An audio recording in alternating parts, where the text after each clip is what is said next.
வணக்கம் மக்களே! இன்னைக்கு நம்ம மார்க்கெட்ல பெருசா மூவ்மெண்ட் இல்ல. நிஃப்டி 50 பார்க்கும்போது ஒரு 44 பாயிண்ட்ஸ் வரைக்கான இறக்கத்த குடுத்திருக்கு. இது கூட பெரிய விஷயம் இல்ல. மார்க்கெட் ஓப்பன் ஆனதுலருந்து தொடர்ந்து ஒரு கன்சாலிடேஷன மட்டும் தான் நிஃப்டி அண்ட் பேங்க் நிஃப்டி 2மே இன்னைக்கு டேல டெலிவர் பண்ணிட்டு இருந்தது. But bank Nifty positive closing ஒரு 78 பாயிண்ட்ஸ் வரைக்கான ஏற்றத்த குடுத்திருக்கு. நெக்ஸ்ட் 50 அண்ட் இந்த ஸ்மால் கேப், மிட் கேப் எல்லாம் இன்னைக்கு டேல ஓரளவு பெட்டரான ஒரு பாசிட்டிவ் பெர்ஃபார்மன்ஸ இன்னைக்கு டேல டெலிவர் பண்ணியிருக்கு.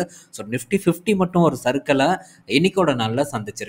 அதே சமயத்துல எஃப்ஐஐஸ் திரும்ப பார்த்தீங்கன்னா செல்லிங் சைடுக்கு வந்திருக்காங்க. ஆனாலும் கொஞ்சமாவது இன்னைக்கு buy value and sell value வந்து காட்டுது. எப்பவும் பார்த்தீங்கன்னா ஒரு 11,000 கோடி 12,000 கோடிக்கு மேல பை அண்ட் செல் வந்து பண்ணியிருப்பாங்க. இன்னைக்கு பார்க்கும்போது வெறும் 8,000 கோடிக்கு தான் பை பண்ணியிருக்காங்க.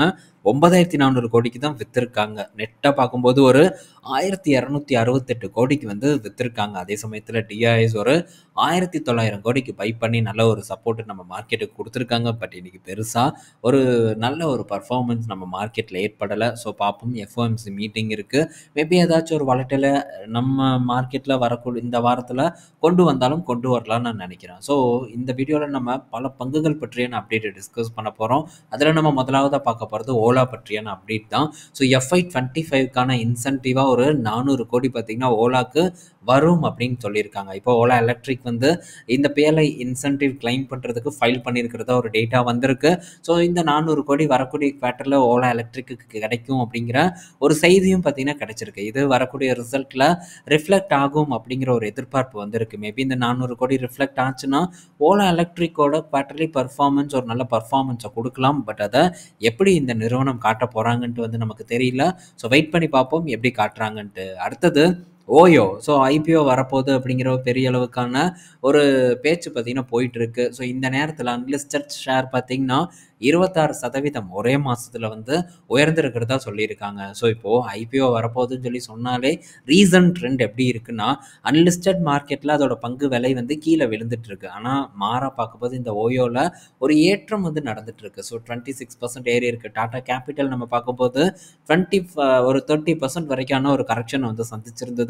அதே தான் ஹெச்டிபி ஃபினான்ஷியல் போன்ற பங்குகள்லையும் அது ஏற்பட்டது. ஸோ அது மட்டும் இல்லாமல் இந்த ரூம் சர்வீஸ் பண்ணக்கூடிய நிறுவனத்தை ஹோட்டல் கூட வந்து கம்பேரிசன் பண்ணி வச்சுருக்காங்க. ஸோ இதில் ஒவ்வொரு நிறுவனமும் எப்படி பர்ஃபார்ம் பண்ணியிருக்கு அப்படிங்கிற ஒரு கணக்கை போட்டிருக்காங்க. இதில் லெமன் ட்ரீ 21% கொடுத்துருக்கு. சேலட் ஹோட்டல் பார்க்கும்போது 17%, இந்தியன் ஹோட்டல் பார்க்கும்போது 4% தான் க்ரோவாக இருக்கிறதா அப்டேட் வந்து கொடுத்துருக்காங்க. பட் இது ஒரு 26% வரைக்கான ஏற்றத்தான் அன்லிஸ்டட் மார்க்கெட்டில் கொடுத்துருக்கு. பட் இருந்தாலும் லிஸ்ட் ஆகும்போது தான் இதோட வண்டவாளம் எல்லாம் நமக்கு தெரிய வரும். ஸோ வரட்டும் ஐபிஓ கிரே மார்க்கெட் ப்ரீமியம் பார்ப்போம். ஸோ ஏதாச்சும் ஒரு நல்ல சைன் தெரிஞ்சதுன்னா இதில் வந்து குதிக்கிறத பற்றி நம்ம திங்க் பண்ணுவோம். அடுத்தது எல்ஐசி பார்த்தீங்கன்னா ஏபி குரூப்போட ஒரு ஸ்டாக்கை வந்து விற்றுருக்காங்க. அதுதான் முக்கியமான ஒரு ஸ்டாக்கும் கூட இந்த ஏபி குரூப்பில். அதுவும் 2% பங்குகளை பார்த்தீங்கன்னா எல்ஐசி வந்து விற்றுருக்காங்க. வேறு எந்த பங்கும் இல்லை. கிராசிம் தான் பார்த்தீங்கன்னா எல்ஐசி வந்து இப்போது விற்றுருக்கிறதா ஒரு டேட்டா வந்திருக்கு. 9.5%லேருந்து 7.5%க்கு வந்து அவங்களுடைய ஷேர் ஹோல்டிங்கை வந்து குறைச்சிருக்காங்க. ஸோ எவ்வளோ பெரிய கம்பெனி, பட் இருந்தாலும் எல்ஐசி பண்ணது ஒரு தரமான ஒரு வேலை தான். இப்போ இந்த கிராசிம் பார்க்கும்போது ஆல்மோஸ்ட் ஒரு நல்ல பீக்கில் இருக்குது. ஆல்ரெடி இவங்க இப்போ 2% விற்றும் கூட 7.5% பார்த்தீங்கன்னா கிராசிமில் வந்து பங்குகளை வச்சுட்டு இருக்காங்க. ஸோ இப்போ வந்து ப்ராஃபிட் புக் பண்ணுறது ஒரு நல்ல செயலாக தான் நான் பார்க்குறேன். ஸோ கிராசிம் ஆல்மோஸ்ட் ஒரு உச்சக்கட்ட ஹையில் ட்ரேட் ஆகிட்டு இருக்கு. மேபி ஏதாச்சும் ஒரு கரெக்ஷன் வந்ததுன்னா நம்ம வந்து பயந்துட்டு உட்காந்துருப்போம். ஐயோ இந்த ஸ்டாக்கெல்லாம் நமக்கு வேலைக்கு ஆகாது அப்படின்ட்டு. பட் எல்ஐசி அப்படி பயந்துட்டு உட்காருவானா? டெஃபினட்டாக உட்கார மாட்டான். இறங்கி பணத்தை போடுவான். சும்மா போட மாட்டான்.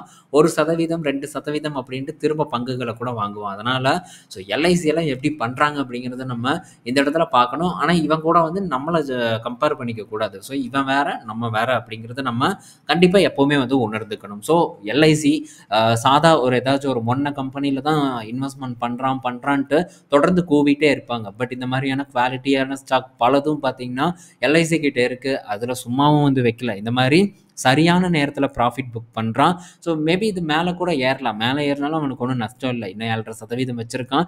இன்கேஸ் கீழே இறங்குச்சுன்னா திரும்ப ஃபண்டை வந்து போடுவான். அதனால் இந்த மாதிரி பெரிய எல்ஐசி போன்ற நிறுவனங்கள் எல்லாம் பெரிய ஒரு நஷ்டத்தை வந்து எப்பவும் வந்து சந்திக்காது.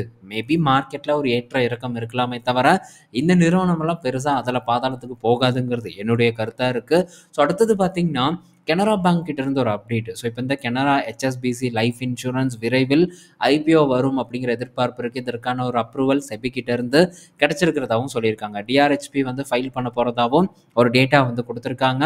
கண்டிப்பா இந்த வருஷம் வந்துரும் தான் நான் நினைக்கிறேன். இதுல கனரா பேங்க் பார்க்கும்போது 51% வந்து இந்த கம்பெனில பங்குகளை ஓன் பண்றாங்க.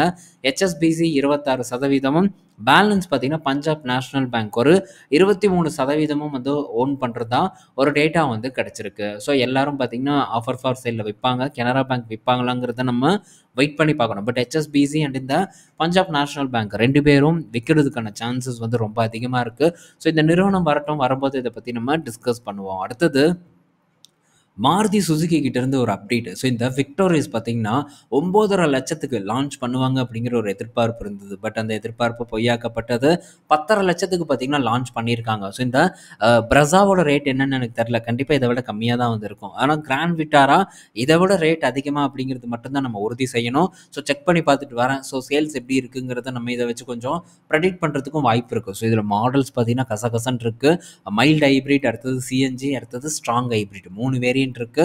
ஸோ 3லையும் பார்த்தீங்கன்னா அத்தனை மாடலை வந்து கொடுத்துருக்காங்க. இங்கே பாருங்க, இப்படியெல்லாம் எதுக்கு கொடுக்குறானுன்னே தெரியல.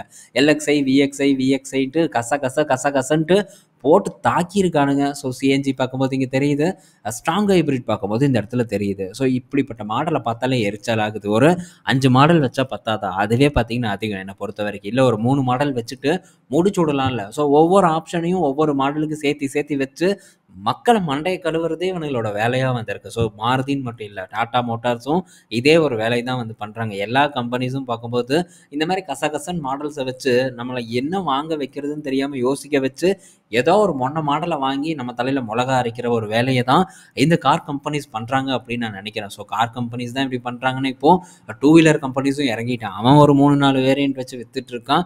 ஸோ எல்லாம் காலக்கொடுமை அப்படின்னு நம்ம சொல்லிக்க வேண்டியது தான். அடுத்தது ITC கிட்ட இருந்து ஒரு அப்டேட். ஸோ ITC பார்த்தீங்கன்னா சப்பாத்தி மாவெல்லாம் விற்றது பத்தாதுன்ட்டு இப்போ டேரெக்டாக சப்பாத்தியை விற்கிறதுக்கு வந்து இறக்கிட்டாங்க. ஸோ ரெடிமேட் சப்பாத்தி விற்க போகிறதா ஒரு அப்டேட் வந்து கொடுத்துருக்காங்க. கூடவே குக்கீஸ், அடுத்தது கேக்கும் வந்து இந்த சன்ஃபீஸ்ட், அதுக்கப்புறம் ஆஷிர்வாத் பிராண்டுக்கு கீழே இந்த ப்ராடக்டை கொண்டு வர போகிறதா வந்து சொல்லியிருக்காங்க. பட் இதோட ஷெல்ஃப் டைம் பார்க்கும்போது ரொம்ப குறைவாக தான் வந்து இருக்க போகுது. எப்படியும் ஒரு 4 நாளைக்குள்ளே தான் ஷெல்ஃப் டைம் இருக்குன்னு நான் நினைக்கிறேன். ஸோ அந்த குறுகிய கால ஷெல்ஃப் டைமை தான் ITC வந்து ஃபோக்கஸ் பண்ணுறதாகவும் ஒரு டேட்டா வந்து கொடுத்துருக்காங்க. இப்போ இந்த ரெடிமேட் சப்பாத்தியெல்லாம் வந்து பறந்துட்டு இருக்கு. ஸோ இந்த ஸ்பேஸை ITC கரெக்டாக யூட்டிலைஸ் பண்ணுவாங்கன்னு நான் நினைக்கிறேன்.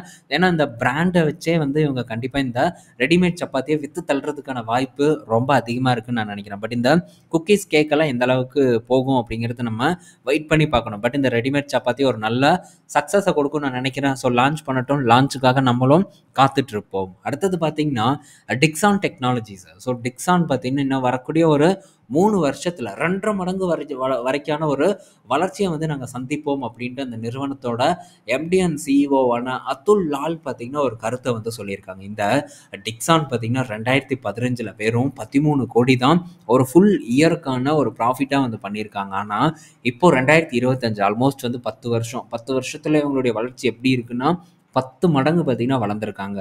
13 கோடியிலேருந்து 1300 கோடிக்கு பார்த்தீங்கன்னா இவங்களுடைய லாபம் வந்து உயர்ந்திருக்கு.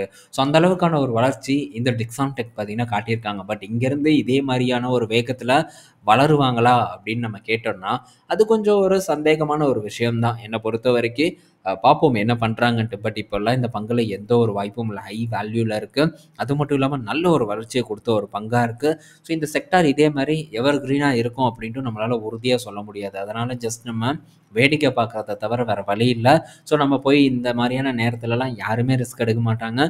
நம்மளும் போய் ரிஸ்க் எடுக்காமல் இருக்கிறதே ரொம்ப நல்லதுங்கிறது என்னுடைய கருத்து. ஸோ இந்த வீடியோவில் நம்ம பல இன்ஃபர்மேஷன் பற்றி பார்த்துருப்போம். பயனுள்ளதாக இருக்கும்னு நான் நினைக்கிறேன். நாளைக்கு இன்னொரு வீடியோவில் நம்ம மீட் பண்ணுவோம். பாய் மக்களே.